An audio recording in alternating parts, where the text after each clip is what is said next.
Unos que hay que orar por reconciliación ahora, acaban de descarriarse en este momento, así que pueden pasar al altar, no importa, el llamado está abierto, el Señor los recibe. En esta hora me toca hablar sobre un tema que es muy especial. Se titula 4 caras de la falsa doctrina, esta conferencia. Pueden buscar el bosquejo y ahí pueden ir siguiendo las notas centrales de esta exposición, y además de eso pueden entonces hacer sus notas personales.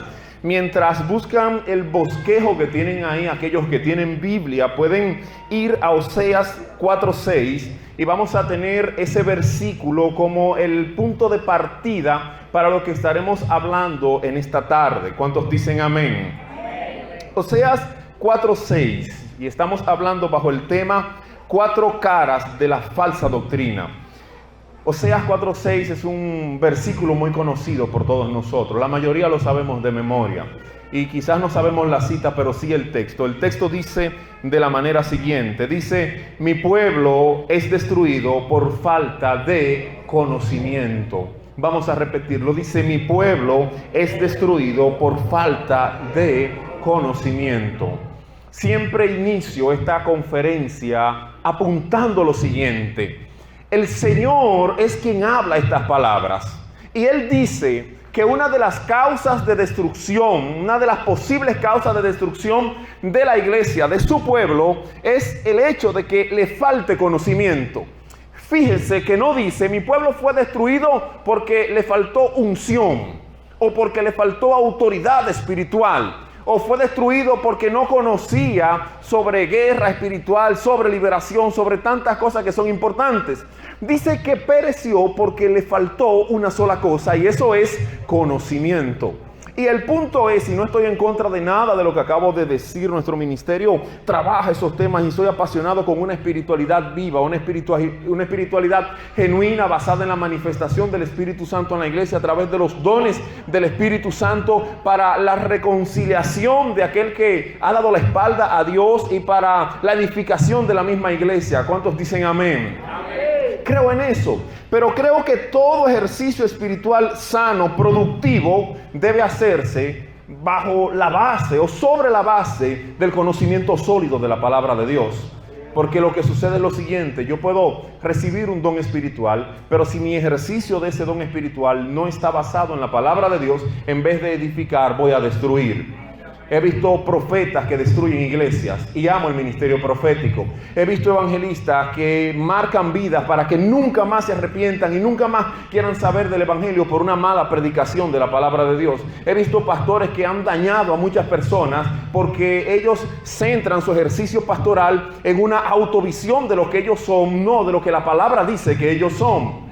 Entonces, en ese punto nosotros estamos tratando de dar una mirada hacia nuestro ejercicio ministerial, porque el punto es el siguiente: aquí hay pastores, aquí hay evangelistas, hay maestros, hay profetas y apóstoles, hay de todo eso, y sin embargo sucede que en muchas ocasiones nosotros prestamos mucha atención a dar, nos concentramos mucho en servir a la iglesia, en impulsar a la iglesia, pero no nos detenemos a pensar cómo está nuestro nivel de espiritualidad.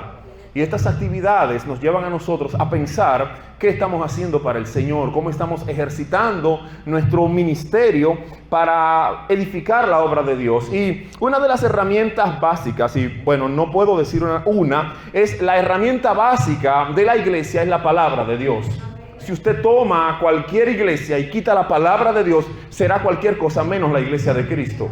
La iglesia de Cristo está basada sobre una revelación que ha sido concentrada en lo que hoy nosotros tenemos y conocemos como Biblia.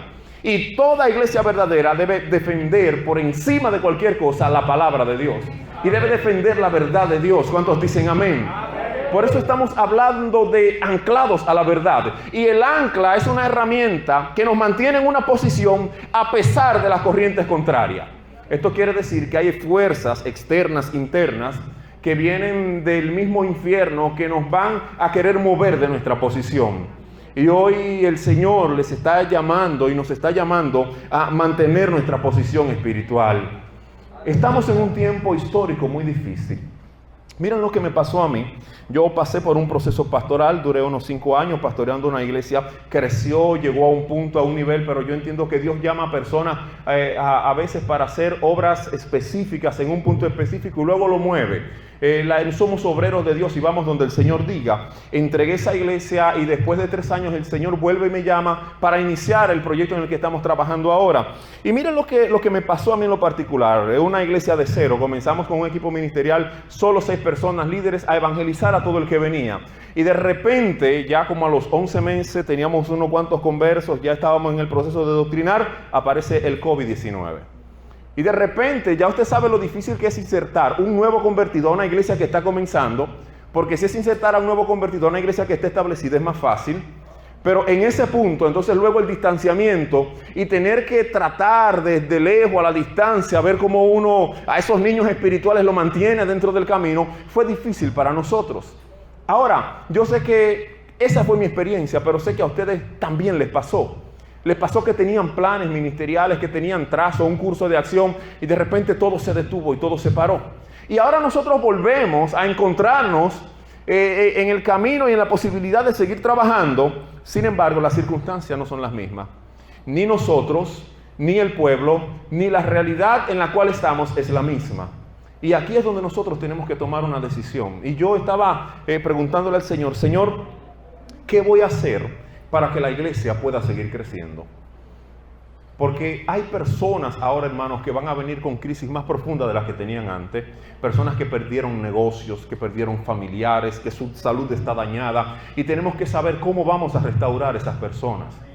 Y este tipo de mensaje, este tipo de conferencia nos recuerda que la mejor medicina para los problemas de la humanidad es la palabra de Dios, sin adulterar. ¿Cuántos pueden decir amén? Y usted dirá, pero pastor, y ya estoy dentro de la conferencia, ¿cómo es que podría yo salirme de la palabra de Dios si siempre predico con la Biblia abierta? ¿Cómo podría pasarme eso a mí? Yo nací en un hogar cristiano, hijos de pastores, y siempre tuve esa formación. Cuando llegó el momento comencé a caminar en el ministerio. Y mira lo que me pasó. Al principio yo me concentraba mucho para poder predicar. Hacía unas listas de conferencias que yo me reía, unos bosquejos de 7 páginas, 10 páginas. Era mucho material porque tenía el miedo de llevarle algo bueno a la iglesia, de servirle algo bueno. Y de repente comienza la rutina ministerial. Y comienzan las invitaciones a llegar. Y de repente ya no solo tengo que predicar los domingos porque ahora soy pastor, sino que también tengo que predicar en otros días porque me invitan para predicar. Y de repente en una semana 3, 4, 5 invitaciones. Y uno comienza de repente a tener que producir rápido para poder suplir la necesidad de lo que se le está demandando a uno. Y no sé si le ha pasado a ustedes, pero entonces ya de repente no estaba prestando tanta atención a lo que yo estaba sirviendo como alimento espiritual a la congregación.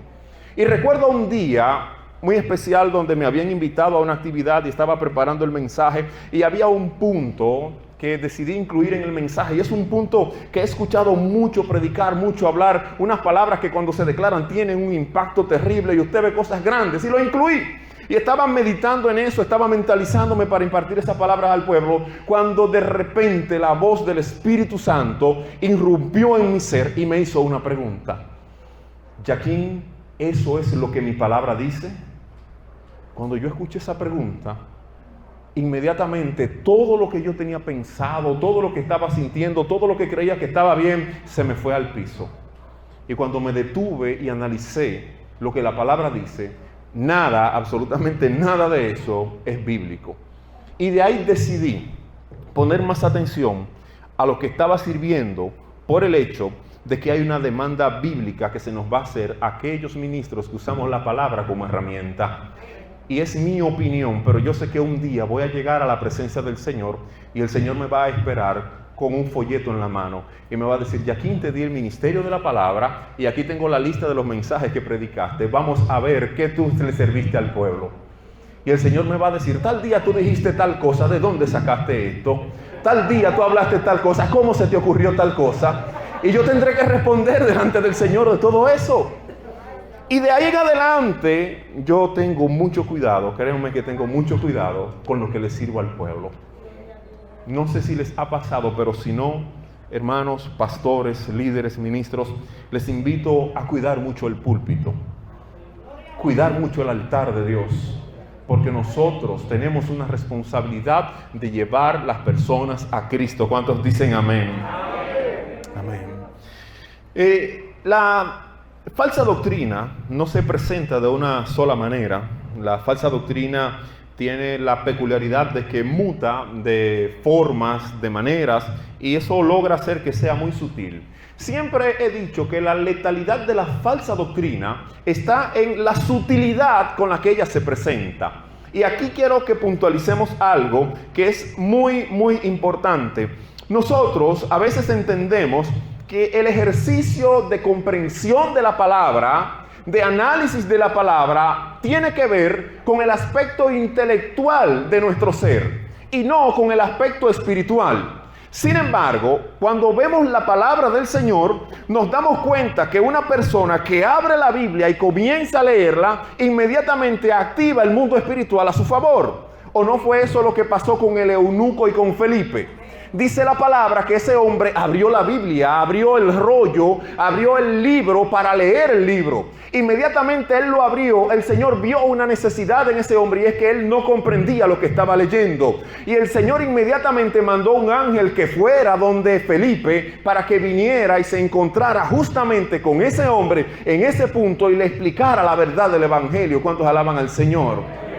O sea, cuando estudiamos la palabra de Dios, no nos estamos aproximando a cualquier texto, a cualquier punto o a cualquier naturaleza de conocimiento.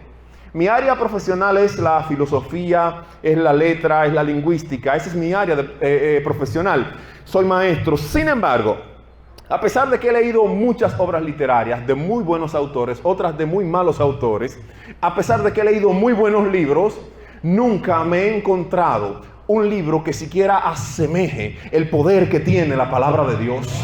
He visto cómo un versículo bíblico cambia una vida. He visto cómo aquel que está atado de repente es libre solo por la declaración de una palabra de Dios. He visto cómo el que está perdido llega a la luz del Evangelio solo porque escuchó aquel nombre que es sobre todo nombre y confesó lealtad a ese nombre. ¿Cuántos alaban al Señor? He visto cómo los demonios tienen que salir porque no soportan la verdad del Evangelio de Dios.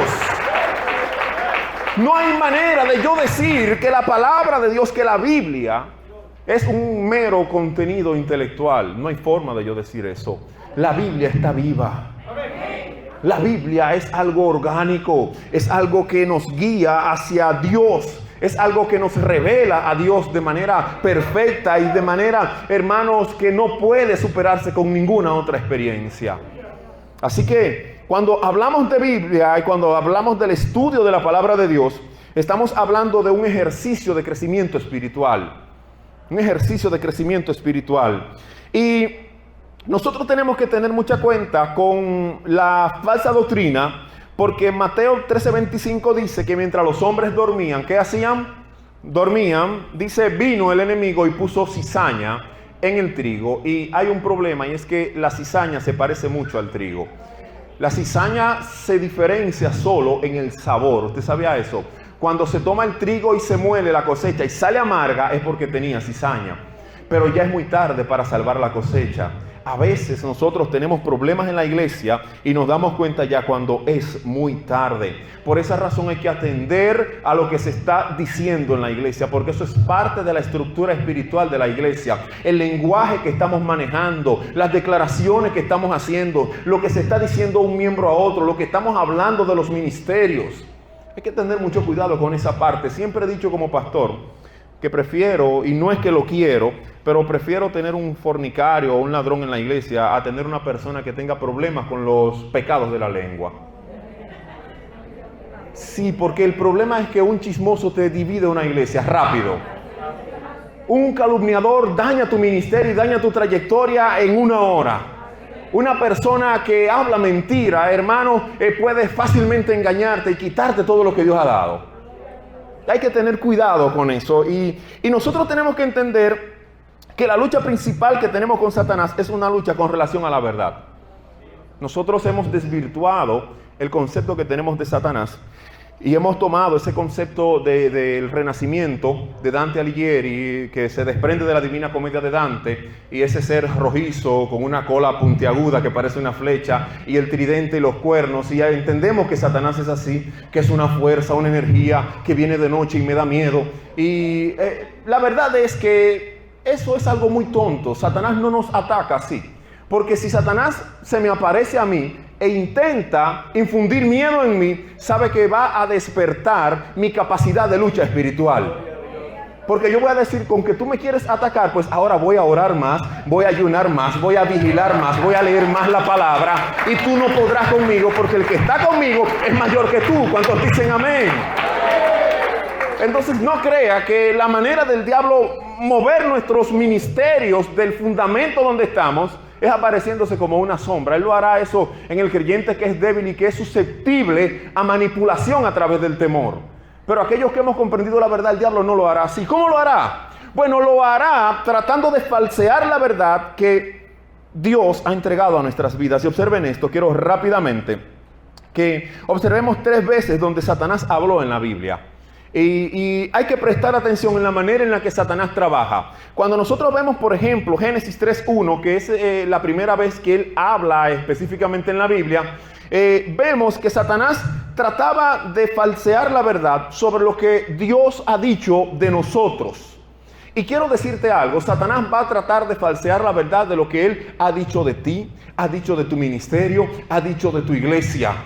Esa es una primera área que él trabaja. Cuando vemos que ocurrió el problema y ocurrió la caída, y de repente Dios llama al juicio, entonces, antes de eso, Satanás sacó a Eva y sacó a Adán de la verdad que Dios le había dado, retraduciendo la declaración de Dios. Y él hace una pregunta y él dice, ¿con que Dios ha dicho, no comeréis de ningún árbol del huerto? Es mentira. Dios no había dicho eso. Dios había dicho, de todo árbol pueden comer, pero de este no pueden comer. Sin embargo, él dijo, no pueden comer de ninguno, dice Dios. Están totalmente absueltos, no pueden consumir nada. Y esto, hermano, nosotros tenemos que tener mucho cuidado. ¿Sabe por qué? Porque Dios nos ha entregado palabra. Yo no sé a cuántos Dios les ha entregado alguna palabra. Mira, yo soy amante de cuando Dios me habla. Yo tengo una Biblia donde cada vez que Dios me habla, que yo sé que Dios que me habló, anoto lo que Dios me dijo, fecha, lugar y nombre de la persona. Y en muchas ocasiones estoy en cero espiritualmente y me topo con una nota de esa, y esa palabra se renueva en mi vida. Esa palabra vuelve otra vez a resurgir porque creo en la palabra que Dios le ha dado a uno. Pero he notado que el diablo ha intentado toda la vida quitar las palabras que Dios me ha dado a mí de mí. De repente Dios te dice, tú vas a ser un predicador, y el diablo comienza a decirte, tú no das para predicador. Y tú vas a ser un adorador, y el diablo te dice, tú no das para adorador. Y trata de falsear esa verdad. Hay que cuidar lo que Dios ha dicho de nosotros como iglesia. ¿Cuántos dicen amén? Otra cosa que él trata de falsear es lo que nosotros hacemos como cristianos. Job 1:9, vemos que de repente Job se encuentra en un problema que él no se lo buscó, porque fue Dios que le buscó ese problema a Job. De repente Satanás entra al cielo y Dios se da cuenta que Satanás está ahí y le dice, oye, pero tú conoces a mi siervo Job. Oh, pero claro, ¿y quién no conoce a Job? Job es un hombre bueno. Job te sirve, pero oiga lo que Satanás cuestiona. Dice, y respondió Satanás al Señor, ¿acaso teme Job a Dios de balde? O sea, le está diciendo, ese servicio y esa apariencia de piedad de Job no es porque él te ama, es porque él está consiguiendo cosas de ti. Es porque él está consiguiendo tu bendición. Mira, algo que hace Satanás constantemente es cuestionar el trabajo de los hombres y de las mujeres de Dios. Y de repente usted está en la iglesia dándolo el todo por el todo para que la obra de Dios crezca. Está haciendo todo para que la iglesia avance, para que la presencia de Dios se manifieste, para que las almas se arrepientan. Y sin embargo el diablo está cuestionando todo lo que tú estás haciendo. El pastor está haciendo eso, pero es porque él quiere que venga más gente para esto, para aquello, y cuestionando todo. Y tú dices, hacia el norte, pues el pastor quiere esto. Todo lo cuestionan. Porque esa es una de las obras de Satanás. ¿Cuántos dicen amén? Y luego vemos que Satanás cuestiona muy enteramente nuestra identidad. Mateo 4:3 dice, y vino a él el tentador y le dijo, si eres el Hijo de Dios. Pregunta, ¿conocía Satanás a Jesús? Lo conocía. ¿Y por qué le preguntas si tú eres el Hijo de Dios? Él lo conocía y sabía que Él era el Verbo encarnado, que era Dios hecho carne. ¿Cuántos alaban al Señor? Sin embargo, estaba tratando de afectar la humanidad de Jesús a través de una duda, a través de falsear la verdad. Te voy a decir algo. Tú eres la iglesia de Cristo. Tú eres la iglesia de Cristo. Tú eres la iglesia de Cristo. Y dice la palabra que ni las puertas del infierno pueden prevalecer contra ti. No permitas que el diablo te diga otra cosa. Predica, avanza, haz lo que Dios te ha llamado, porque nada podrá detenerte. ¿Cuántos dicen amén? Ahora, cuando Satanás pone una duda en la iglesia y cuando estos espíritus operan dentro de la iglesia, ya Satanás hizo la mitad del trabajo. Y a veces nosotros estamos observando lo que Satanás está haciendo fuera de la iglesia y descuidamos lo que él está haciendo dentro de la iglesia. Y sucede que hay una anécdota de Emilio Mola, quien fue un líder en la Guerra Civil Española, que describe muy bien esta situación. De repente él había conquistado casi todo el territorio de España, pero le faltaba simple y llanamente la ciudad, le faltaba Madrid. Y le preguntan a él, ¿cómo vas a conquistar la capital si la capital es el lugar más fortificado, más fuerte? Y sucede que él declaró y dijo, bueno, yo tengo 4 columnas de hombres que están listas para atacar a Madrid al mismo tiempo, una desde cada uno de los puntos cardinales. Y la persona cuestionó si esa estrategia iba a ser eficaz. Y le dijo, ¿usted cree que eso le dé la victoria? Y él dijo, no son esas 4 columnas las que me van a dar la victoria. La que me va a garantizar el éxito en esta campaña es la 5ª columna. ¿Y cuál es la 5ª columna? Lo que ellos no saben, dice él, es que en la ciudad he infiltrado un grupo de hombres que están listos para atacar desde dentro, mientras ellos están observando el ataque que viene desde afuera. A veces el diablo está haciendo bulla para que no miremos nosotros lo que él está haciendo dentro. Así que si hay una 5ª columna, en el nombre de Jesús la vamos a derribar, porque somos poderosos en Dios para la destrucción de fortaleza. ¿Cuántos dicen amén? ¿Cuántos pueden dar un aplauso al Señor?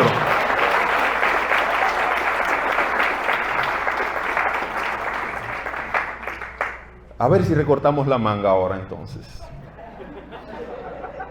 ¿Cómo se forma una falsa doctrina? Mecanismo para la formulación de una falsa doctrina. Los mecanismos para la formulación de una falsa doctrina los resumo en 4. Y en primer lugar, lo vamos a ver rápidamente. El primer tipo de falsa doctrina que quiero apuntar es la falsa doctrina flagrante o la doctrina opuesta a la palabra de Dios. Esta doctrina está totalmente contraria a la palabra de Dios. Es una aberración franca a lo que Dios ha establecido en su palabra. Por ejemplo, hoy nosotros tenemos iglesias que se llaman ser cristianas, que, por ejemplo, han hecho apertura a la ideología de género. Y entonces hay ministros, hace un tiempo veía y me sorprendió un obispo de la iglesia luterana que es abiertamente transexual. Ahora la pregunta es la siguiente: nosotros tenemos que hacer un cónclave y tenemos nosotros que hacer un simposio para ver si eso está en contra de la palabra de Dios. No hay que hacerlo, eso es abiertamente una aberración que va en contra de la verdad que Dios ha establecido en la Biblia. ¿Cuántos alaban al Señor? Entonces, ese tipo de doctrina lo que hace es que quita a la palabra de Dios. Y cuando se quita a la palabra, hay un espacio que se crea. Y un espacio vacío puede ser lleno de cualquier cosa. No deje espacios vacíos en su vida espiritual. Mire, siempre manténgase siendo lleno del Espíritu Santo. Manténgase siendo lleno de la palabra de Dios. Manténgase siempre siendo lleno. No permita que hayan espacios vacíos, porque esos lugares son fácilmente habitados por el enemigo. Apocalipsis 22:19 dice: si alguno quita de las palabras de este libro, de esta profecía, Dios quitará su parte del libro de la vida y de la santa ciudad.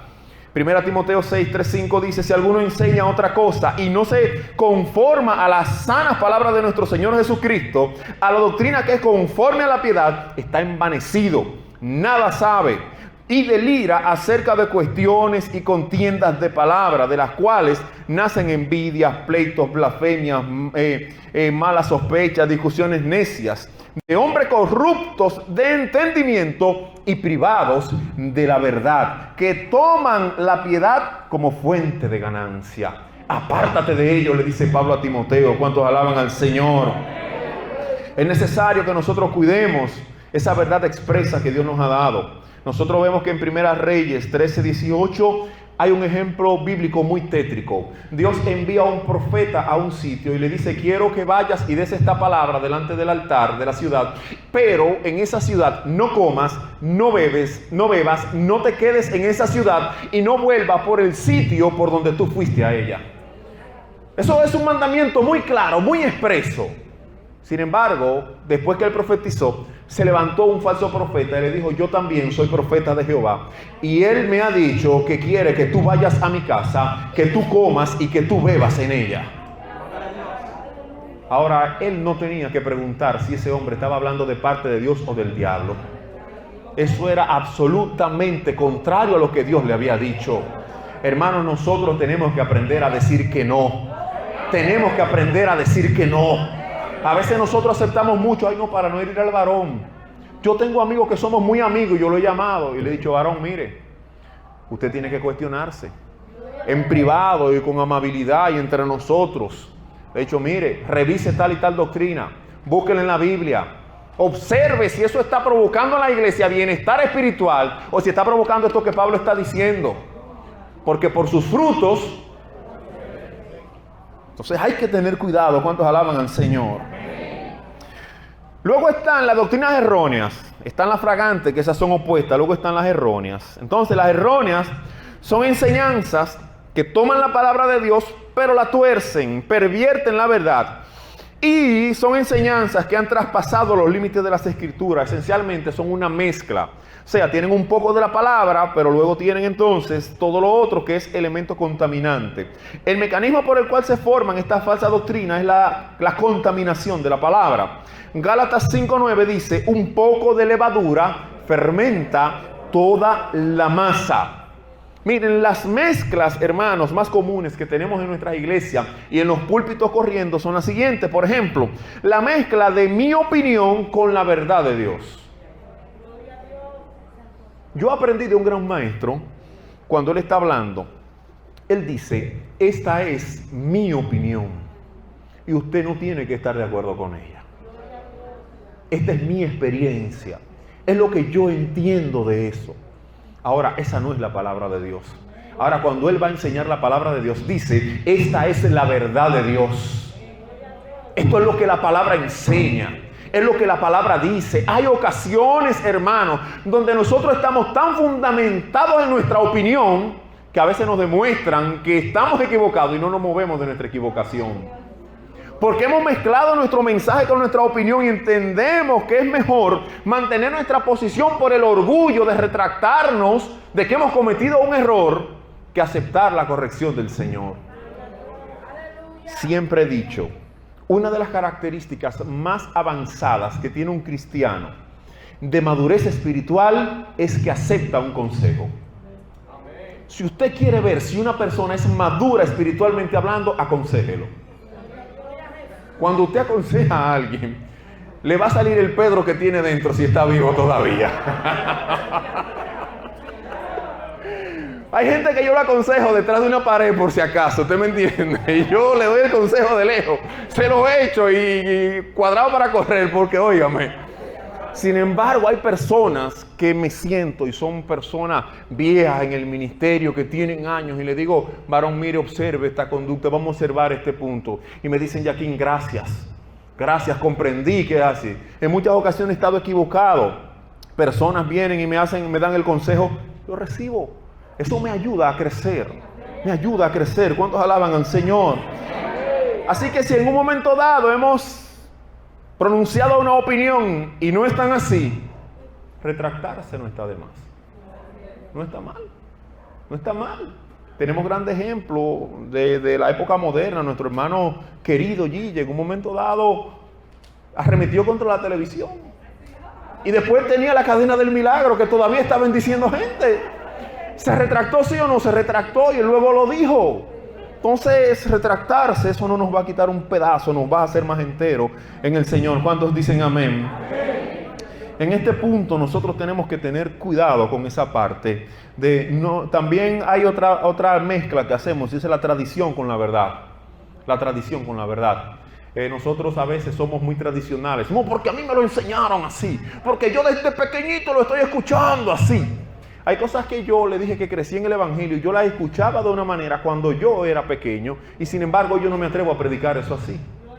Porque entiendo que era una tradición y que estaba incorrecta. Y a veces queremos imponer sobre la iglesia tradiciones que son tradiciones de hombre. Y te voy a decir algo, si algo tiene el Evangelio, es que el Evangelio es simplemente la concentración pura de los principios espirituales que nos van a acercar a Dios, sin tradición, sin costumbre, sin regla, para que usted lo aplique de acuerdo al trato del Espíritu Santo con usted y como Dios le haya hecho entender la verdad. ¿Cuántos dicen amén?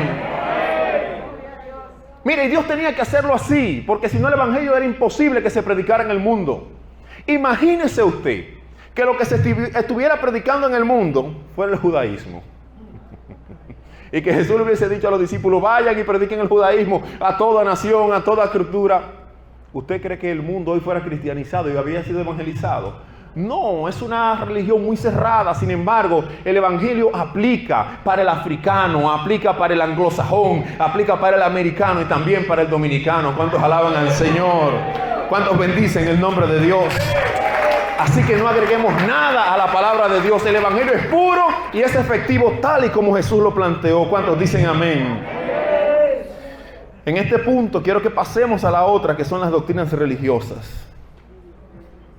Las doctrinas religiosas son en esencia una interpretación de la palabra de Dios que con el tiempo sustituye la verdad escritural, porque se eleva a un lugar de reverencia, a un nivel de reverencia tan alto, tan elevado y de respeto tan profundo que puede sustituir la palabra de Dios por la enseñanza hecha por el hombre. Hay personas que me han dicho en un momento dado, lo que pasa es que nuestro manual de doctrina dice. Ay, yo les digo, pero ¿qué es un manual de doctrina si no está sujeto a la Biblia? Miren, cuando yo estoy doctrinando, yo le digo a los catecúmenos, observen esto, les voy a presentar este manual de doctrina. Ahí están lo que vamos a estudiar. Pero no me crean a mí, ni le crean al manual. Créanle a la palabra de Dios. Yo hago el esfuerzo por enseñarle la verdad, pero usted busque la verdad. Asegúrese de que le están enseñando la verdad. ¿Cuántos dicen amén? Y se lo digo, si hay algo que usted no entiende y que ve que no está en la Biblia, dígamelo, porque como pastor yo quiero llegar al cielo. No vaya a ser que llegue, después me pierda, llegue al infierno y encuentre unos cuantos que yo haya mandado para allá por la falsa enseñanza. Y allá quieran condenarme otra vez.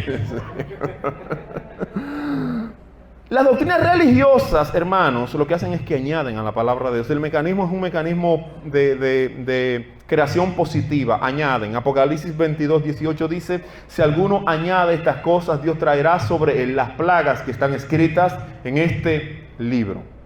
Marcos 7:7, la parte B dice, enseñando como doctrinas, mandamientos de hombres. Hay cosas en la iglesia que yo no se las puedo decir a nadie. Y que yo no me atrevo como pastor. Y a veces la gente viene mentalizada a la iglesia de que cuando entren por esa puerta se le va a poner una serie de reglas. Y hay cosas que yo no me atrevo a decírsela a nadie. El Espíritu Santo tiene que tratar con esa persona. Lo que yo tengo que hacer es predicarle la palabra de verdad. Y esa persona va a cambiar su comportamiento, va a crecer en su espiritualidad, va a madurar, porque eso es lo que la palabra de Dios provoca. ¿Cuántos dicen amén? Entonces, es importante tener esto muy en cuenta.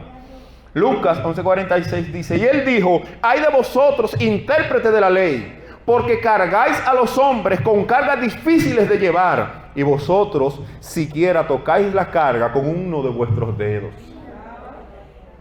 Hagan esto, hagan aquello, esto no se hace así, esto se hace asado, esto va así, esto va allá. Y yo caminando libre, en mi propio universo, haciendo lo que quiero, lo que creo, lo que me compete. Jesús dice, ay, tengan cuidado ustedes. Tiene que comenzar por nosotros mismos el efecto de la palabra de Dios y extenderse hasta la iglesia. Me decía un pastor, que es de lo que son tutelas espirituales de nuestro ministerio, me decía: el problema es que muchas veces estamos enfermos y queremos sanar al que está enfermo. Y como estamos enfermos y de la abundancia del corazón habrá la boca, lo que hacemos es que exprimimos enfermedad sobre la gente. Entonces me decía: procura siempre tener tu corazón sano. Parece piedra, pero es maná.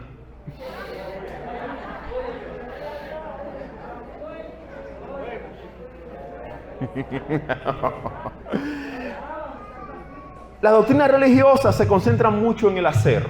Haz. Y si no haces, no eres muerto. Sin embargo, hay una anécdota, o sea, una parábola de Jesús, no anécdota, una parábola de Jesús que dice: si tú has hecho todo lo que tienes que hacer, después que tú lo hayas hecho todo, busca una ventana, una montaña como esta, saca el pecho al aire, respira bien profundo y di conmigo lo siguiente: siervo inútil soy. Después que lo hiciste todo, te has graduado como siervos inútiles.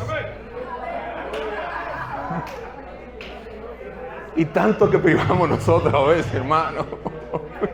En una ocasión yo prediqué un mensaje que se titulaba Aspirantes a siervos inútiles, y se me fueron 2 gente de la iglesia. Y yo, bueno, sigue ahí predicando cosas raras. Óigame, hermanos, esto es importante, nosotros tener cuidado con esta parte y adherirnos muchos al hacer. Entonces ahí tenemos rituales, tenemos formulismos, tenemos el uso de objetos, de simbologías, de reglas, que muchas veces son atractivas, pero que no tienen efecto espiritual. Cuando usted trata de encasillar al Señor o al Espíritu Santo en un mecanismo, en una forma, inmediatamente eso mata la espiritualidad.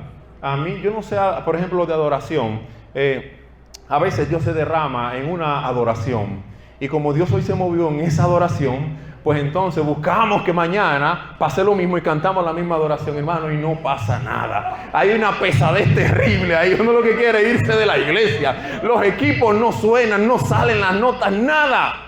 Porque estamos tratando de encasillar a Dios en un punto.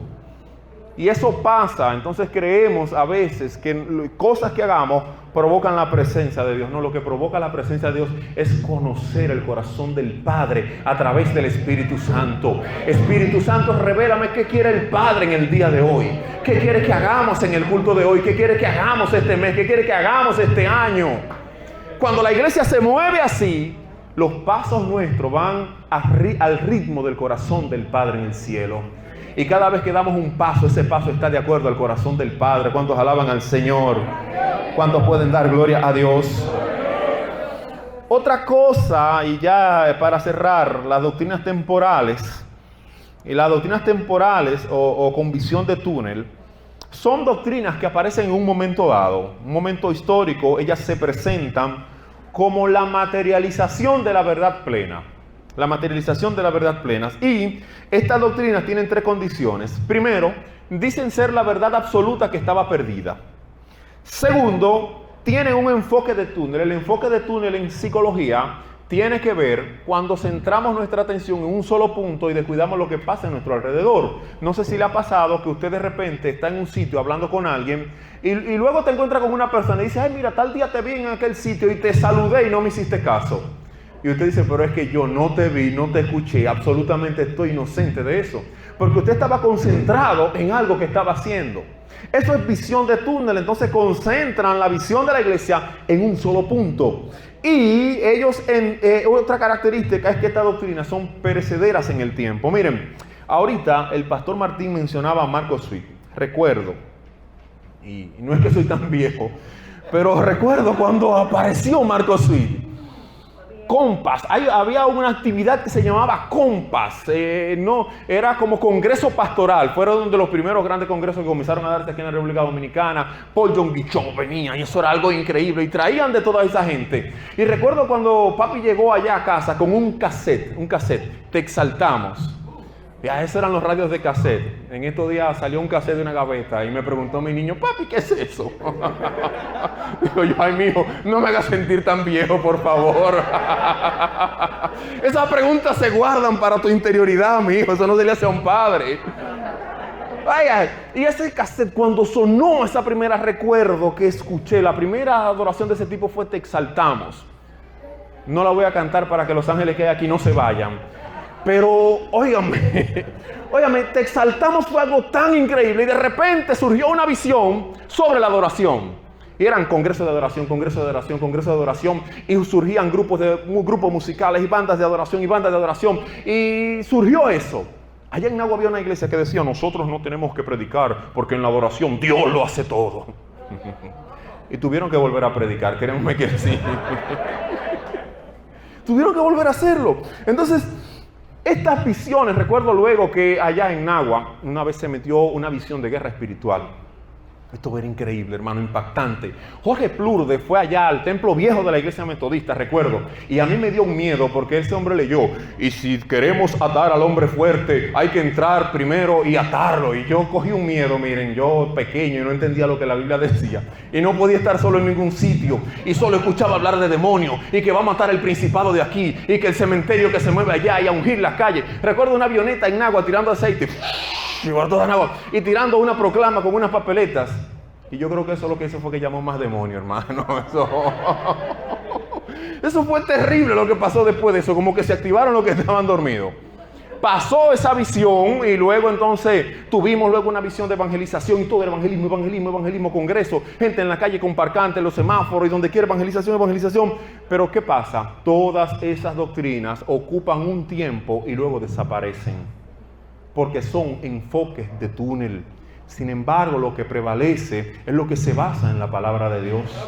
¿Sabe por qué? Porque la palabra de Dios es un menú completo que tiene todo lo que necesitamos para alimentarnos. Como pastores tenemos que asegurarnos de en el año predicar el consejo de Dios completo. A mí me gusta, estoy orando ya por el programa de predicación para el año que viene, porque yo creo que el Dios que me da un mensaje 5 minutos antes de la predicación, me lo puede dar un año antes también. Lo creo así, creo que Dios es organizado. Y así trabajo los meses. Este mes vamos a trabajar el carácter del cristiano. El mes que viene vamos a trabajar la familia. El mes que viene vamos a trabajar las finanzas. Y cuando pasa el año, hemos trabajado áreas importantes de la iglesia y hemos podido crecer. Pero si me concentro en un solo punto, vamos a ser fuerte en algo, pero débil en todo lo demás. Y Jesús dijo, es necesario que hagamos esto sin dejar de hacer. El consejo de la palabra de Dios debe predicarse pleno. ¿Cuántos dicen amén? Efesios 4:14 dice, para que ya no seamos niños, sacudidos por olas y llevados de aquí para allá de todo viento de doctrina, por la astucia de los hombres, por las artimañas engañosas del error. Hay que entender, hermanos, que hay gente que viene y te dicen, esta es la verdad. Ahora en Nagua hay un movimiento que no le voy a decir cuál es, y ojalá que no entre eso aquí, pero ellos gente. Entonces solo a ellos Dios les ha dado la llave. Y te voy a decir algo, toda predicación que sea exclusivista no viene de Dios. No viene de Dios. El que se hace con las llaves del conocimiento se está apropiando de un control que ya Dios nos ha dado, porque dice que Él nos ha entregado la llave del reino y la revelación de Dios ha sido abierta. Cristo murió para que la revelación del Padre fuera dada toda a la iglesia. ¿Cuántos alaban al Señor? Hay que tener cuidado con esa parte. Usted puede ver a quien vea haciendo lo que quiera hacer y no le aconsejo que critique, sí cuide su iglesia, sí cuide su espacio. No haga las cosas porque otros lo hagan. No haga las cosas porque otros están creciendo. Y ay, mira, vamos a ver qué está creciendo. No, voy a buscar la voluntad de Dios para mi iglesia. A veces me dicen, ¿y cómo va la iglesia? ¿Cómo va el pastorado suyo? No, eso no es pastorado mío. Yo estoy ayudando a Jesús. Él es el pastor de la iglesia. Yo le estoy ayudando. Yo le digo, mira, ¿qué tú quieres que haga? La iglesia está falta de esto. Yo se lo comunico. Y él me dice, él como buen pastor responde a las necesidades de su pueblo. Soy un ayudante del Señor. Nosotros vemos en Hechos 5:36 al 38 que apareció un grupo de personas llamados cristianos y que seguían a un carpintero que decía que era el Hijo de Dios. Y muchos dijeron, esto no puede ser posible, esto es una locura. De esa locura es que Pablo habla. Pablo dice, porque el evangelio para muchos es locura. Claro que es locura. El carpintero nacido en Belén, un pueblecito pequeño, y de repente el Hijo de Dios. ¿Qué pasó con esto? Esto no es así realmente. Pero apareció un hombre que dijo, vamos a hacer lo siguiente y vamos a ser sensatos. No sea que esta gente Dios lo haya llamado y que nosotros nos estemos oponiendo al plan de Dios. Vamos a dejarlo, porque lo que es de Dios permanece y lo que es del hombre se desvanece. ¿Cuántos alaban al Señor? ¿Cuántos pueden bendecir al Señor? Dale el aplauso al Señor. En conclusión, hermanos, nosotros no podemos ser buenos cristianos conociendo mal el fundamento doctrinal. Y nosotros no podemos de ninguna manera descuidar el área de la doctrina espiritual y de la enseñanza en la iglesia. Nosotros nos ocupamos mucho de otros ministerios y descuidamos mucho el de la enseñanza. En estos días yo siempre decía que nunca me habían invitado a una campaña de estudio bíblico. Siempre lo decía, me habían invitado a congreso profético, que un congreso de liberación, que de evangelización, congresos pastorales, pero nunca me habían invitado a una campaña de estudio bíblico. Y una iglesia me cayó la boca, hermano. Ellos me invitaron a una campaña de estudio bíblico para que yo les dé 2 estudios bíblicos. Y yo dije, ustedes son los más raros del mundo. Pero sigan haciendo lo que están haciendo porque son únicos en eso y están buscando un fundamento que es inmovible, que es la verdad de Dios. Así que es necesario, hermanos, que nosotros nos preguntemos lo siguiente finalmente. ¿Lo que yo estoy predicando está en la Biblia? ¿Está en la palabra de Dios lo que yo estoy predicando? Hay algo que yo llamo apriorismo bíblico, que son cosas que predicamos y que repetimos y que son increíblemente tradicionales entre nosotros, pero que no están en la Biblia. Y les voy a dejar de tarea uno para que usted vea lo delicado que es este tema. ¿Alguno de ustedes ha escuchado hablar del ángel de la muerte en algún momento dado? ¿Y han escuchado mensajes sobre el ángel de la muerte? ¿Han reprendido el ángel de la muerte? El pastor Bolívar está ahí. Cuando ustedes encuentren un versículo que hable del ángel de la muerte, me lo hacen llegar a través de él. Porque he buscado y no hay un tal ángel de la muerte.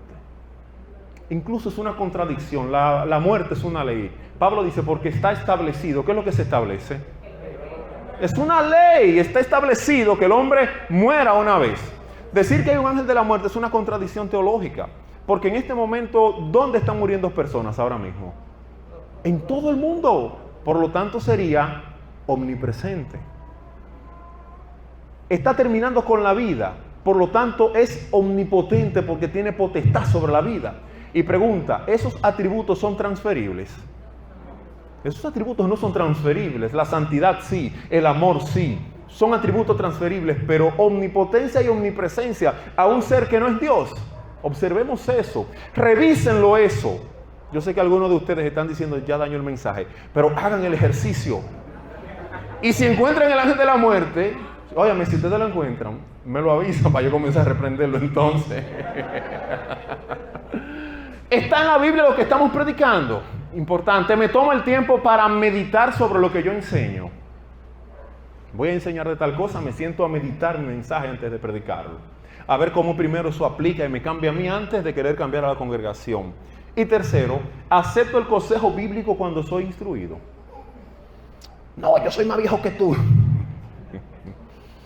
Yo soy más viejo que tú. Yo tengo 40 años de ministerio. No me vengas tú ahora a aconsejar, muchacho. Acepto el consejo y dijo, sí, mira, ciertamente tuve 40 años equivocado en este punto. Voy a cambiar ese punto porque lo prediqué mal 40 años. Si estamos así, nosotros estamos en el camino correcto. Pongámonos de pie en esta hora.